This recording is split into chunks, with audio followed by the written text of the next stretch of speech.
Hello and welcome to the video. Is there life after death?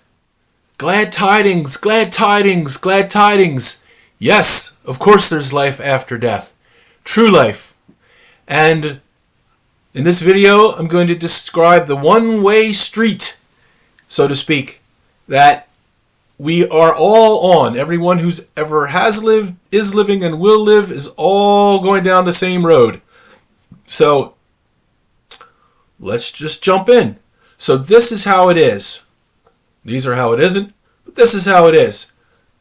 According to the Baha'i faith, which is the authoritative source of information, human life starts at conception, which is the egg, sperm, and the soul, the spirit, the three. Okay? And then, of course, we develop in the womb, and then, of course, we have physical birth. And in the womb, we have to develop our eyes, our ears, our fingers, our toes, all the things we need to exist in this school of life, as that we're all in right now, as I call it, the physical existence. Between birth and death is the physical existence, the school of life. Why do I call it the school of life? Because we're here to learn. We're here to learn as children. Courage, courageousness, compassion, love, forgiveness, kindness. As adults, we're here to learn about our own selves, about our own spirit. And so we have God-given tests. A classic one, oh Lord, please make me more patient. Right? Oh Lord, please make me more patient. Well, he doesn't just go, you're patient. He sends you a test. He sends you a situation that you have to be patient in. And so there's some God-given tests, and there's some just what are called changes and chances of the world. Things happen in the world, you have to deal with them. They're not God-sent, they're just part of life. So we're in the school of life now, and then we will eventually face physical death, and immediately upon physical death, we will have spiritual birth, or the second birth, or being born again. That's what everybody. Doesn't matter if you're atheist or whatever religion you're in, or you're agnostic, it doesn't matter. Everybody will follow this path. And all of us are going to go to heaven. Now somebody's going to say, heaven, no. Well, there's only spiritual realm. There's only the spiritual realm. There isn't heaven over here and hell over there, different places. It's all one place. Everybody's going. Now, I'm not saying there's no consequences to what we do in this life. There's consequences, but it's all in heaven. It's all happening there. Okay? And we're all going. And it's blissful and joyful, and we're going to talk about that. So, again, in this realm, our job is to learn these higher spiritual essences or attributes so that we can then take those things which are then our eyes and ears and fingers and toes in that world where they truly are needed. And just as the baby doesn't know what its eyes and ears and fingers and toes are for in the womb, it will know there. And just as we don't know how all these higher attributes will be used in their world, we know that they will be used in that world. We're given that information. So here's a few writings from the Baha'i scriptures about the next world. With regard to the soul of man, according to the Baha'i teachings, the human soul starts with the formation of the embryo and continues to develop and pass through stages of existence after its separation from the body. Its progress is thus infinite. Okay?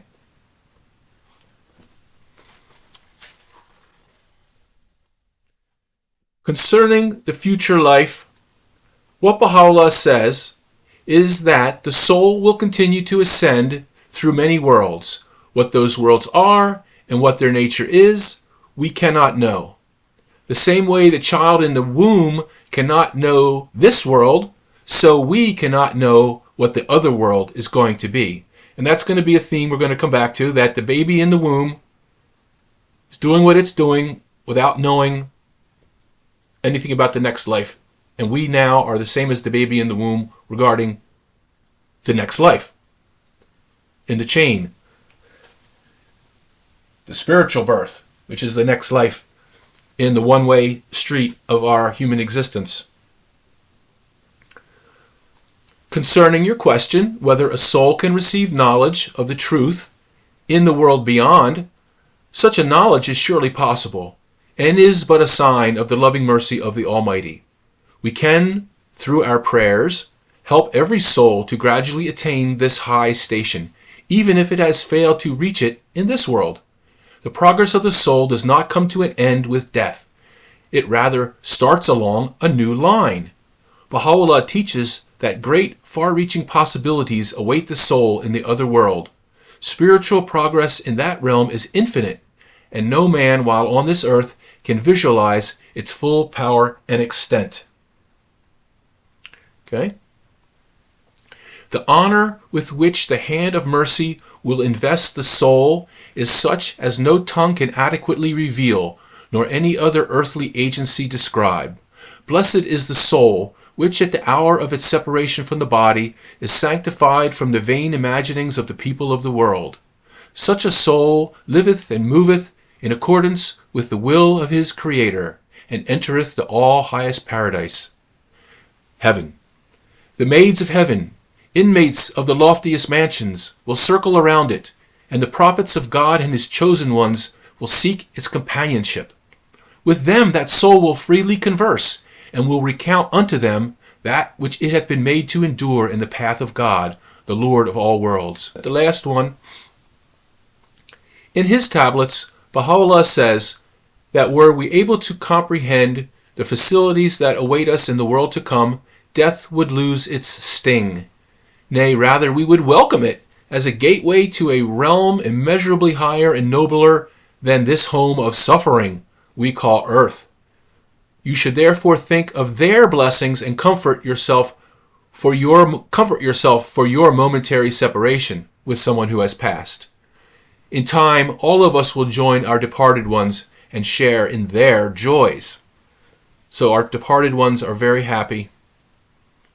We're sad because we're separated from them. But in God's time, we will all be together again, and in that joyful place. Okay? So, again, conception, the womb development, physical birth, school of life, eventually to physical death, spiritual birth, spiritual rebirth. Simple as that. We don't need to complicate it, but here are some complications. So that was how it is. These two are how it isn't. And the first one is reincarnation. And we'll provide some rational proofs why it isn't. And Abdu'l-Baha asks those who believe in it to provide rational proofs for it. And no, it's not the same as recycling, as I've heard people say. No, the study of the college professor, and I think it was University of Virginia, who went around the world collecting stories of reincarnation, supposed reincarnation, and then presented the findings to a panel of who? Why was anybody impaneled on that panel? What bona fides, what credentials, what degrees do they have that make them experts in what in reincarnation is? There is no such person. There is no, just as the baby in the womb doesn't know what's going on here, we don't know what's going on there. There is nobody qualified to judge what somebody's experience is and then conclude it was reincarnation. And again, if you go to Google and you type in alternative possibilities to reincarnation, alternative theories to reincarnation, you get a whole bunch, and any one of them is as reasonable and as possible as reincarnation, and we cannot judge one from the other. So there is there are no rational proofs. There's only rational proofs against, and that's what we're going to talk about now. Two rational proofs. Many of you might know as one of them as the law of motion or the movement, and the other one is the law of correspondence, which is otherwise known as above, so below. And Abdu'l-Baha talks about these, and he confirms that these are laws of nature. And so we're going to talk about them right now. So, Abdu'l-Baha says, some answered questions. No logical arguments and proofs of this question are brought forward. They are only suppositions and inferences and conjectures, and not conclusive arguments. And I'll also say pseudoscience. Proofs must be asked for from the believers in reincarnation, and not conjectures, suppositions, and imaginations. The first argument for its impossibility is that the outward is the expression of the inward. The earth is the mirror of the kingdom. The material world corresponds to the spiritual world. The law of correspondence. Now observe that in the world of the senses, the material world, appearances are not repeated.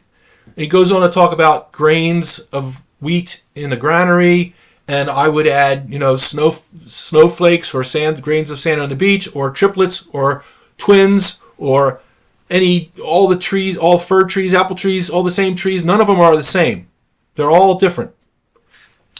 And so to continue that there is no repetition in the material realm, he says, so as the proof of uniqueness exists in all things, and the oneness and unity of God is apparent in the reality of all things, the repetition of the same appearance is absolutely impossible. Therefore, reincarnation, which is the repeated appearance of the same spirit with its former essence and condition in the same world of appearance, is impossible and unrealizable.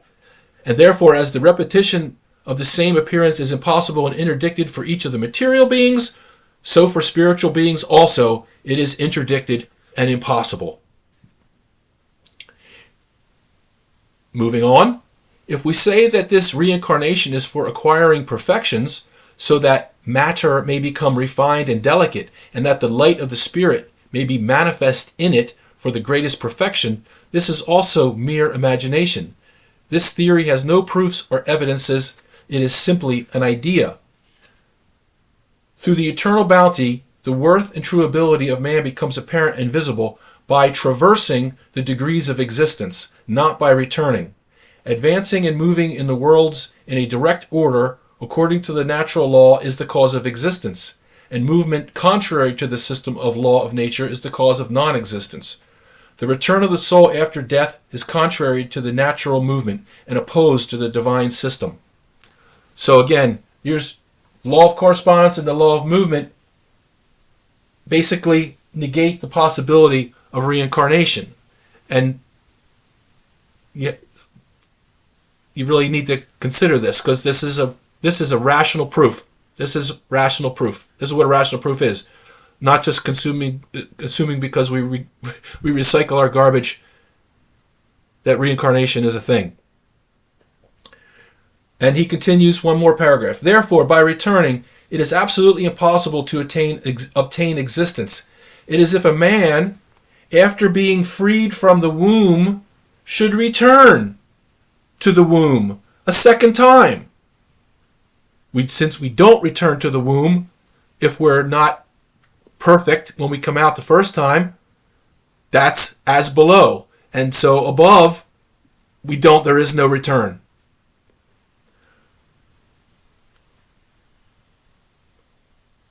Consider what a puerile imagination this is, which is implied by the belief in reincarnation and transmigration. Believers in it consider the body as a vessel in which the spirit is contained as water is contained in a cup, and that water has been taken from one cup and poured into another cup. This is child's play. They do not realize that the spirit is an incorporeal being and does not enter and come forth, but is only connected with the body as the sun is with the mirror. Now you need to consider that. The spirit is connected with the body as the light is connected to the mirror. Think about that. If it were not thus, and the spirit, by returning to this material world, could pass through the degrees and attain to essential perfection, it would have been better if God had prolonged the life of the spirit in the material world until it had acquired perfections and graces. Then it would not be necessary for it to taste the cup of death over and over again. Think about that. What he's saying is, if God had designed reincarnation to be a thing so that the spirit could be improved upon by every return, he would have been much more a kind father to us and had us live a very long life. He does, maybe, who knows, maybe like hundreds of years, because reincarnation is, say, we come back hundreds of times, dozens or hundreds of times, which means we would have to live, my God, how long? Hundreds and hundreds and hundreds of years. But, so he's saying that he was not going to make you die and taste the pain and the sting of death dozens and dozens and dozens of times. He would have just prolonged human life to be however long it took to attain those perfections. Again, a rational proof. Okay. And briefly we'll move into Paris Talks, another book by Abdul Baha.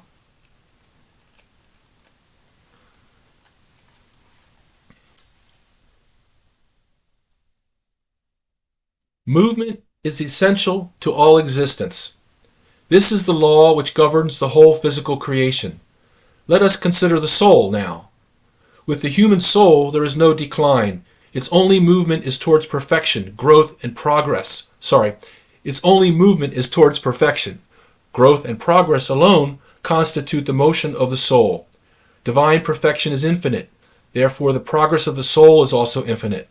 And from the very birth of a human being, the soul progresses. The intellect grows, knowledge increases, and when the body dies, the soul lives on.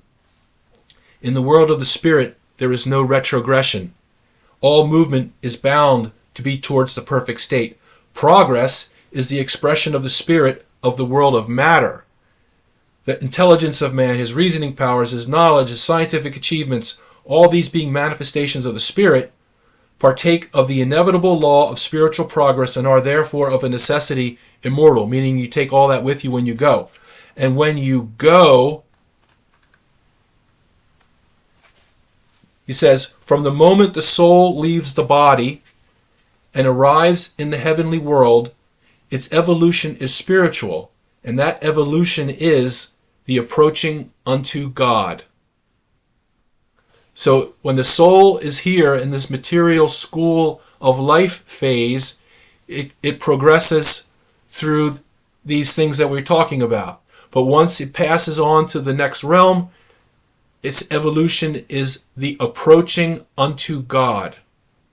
The becoming nearer and nearer and nearer to God and God's love.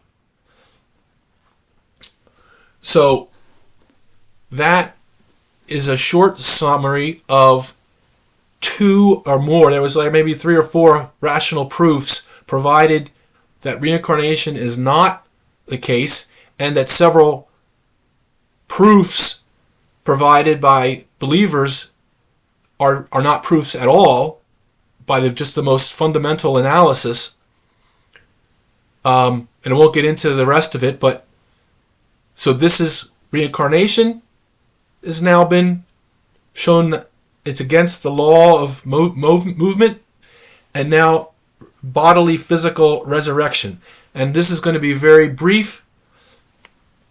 We're going to simply read a few verses from 1 Corinthians 15, where the Apostle Paul, who wrote roughly 50% of the books in the current Christian Bible, says quite emphatically what he thinks of you if you believe in bodily resurrection.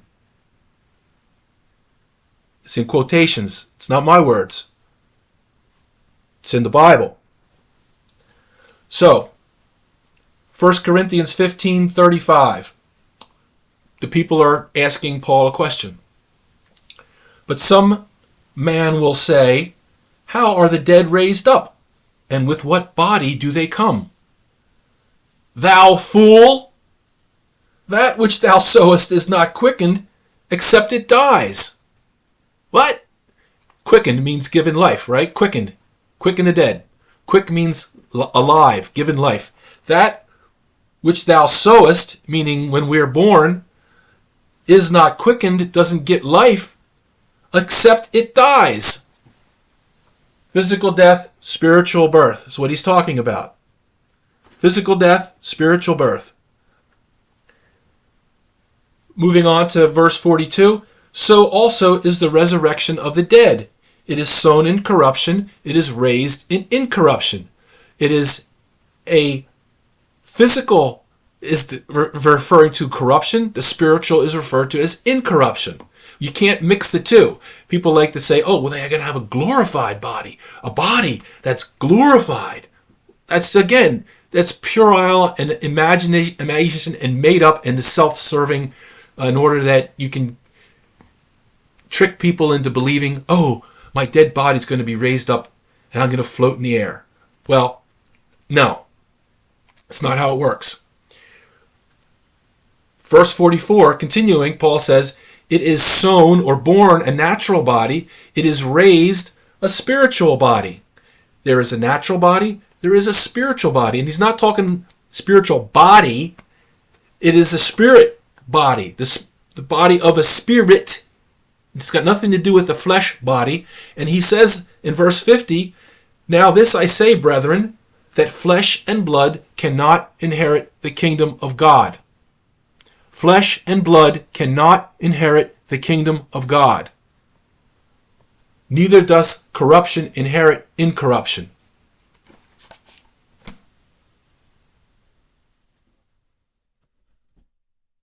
The words of the Apostle Paul.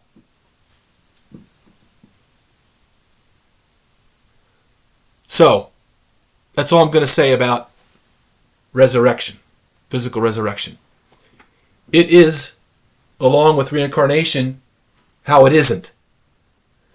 How it is straightforward. It doesn't have to be complicated or grandiose or, it can be relatively straightforward. This is how it is. So, sorry, I had to be a little bit frank with these subjects because we have to cut through. The verse says, when I was a child, I spake as a child. Now that I'm grown, I put away childish things. Abdu'l-Baha called it child's play, did he not? It's 2025. It's time to put away the childish things. It's time to put away my religion's better than your religion. It's time to recognize we're all from the same one God. All religions are from the same God. All the prophets are from the same God. All humanity was created by the same God. It's time to grow up and be adults. It's time to stop committing and causing pain and suffering in the name of God. It's long past time. It was never time, but God knows it's past time.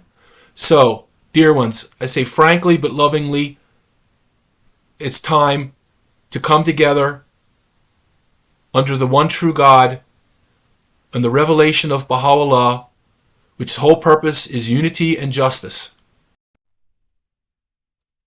And so, dear ones, it's time to come to the conclusion that we need to act like Jesus Christ said, love your neighbor as yourself. Love yourself, love your neighbor. Love is the highest law. Do unto others as you would have others do unto you. Let us eliminate the scourge of racism. Let love triumph over all. God bless you. Ya Baha'u'llah Pa, Ya Aliyu Allah.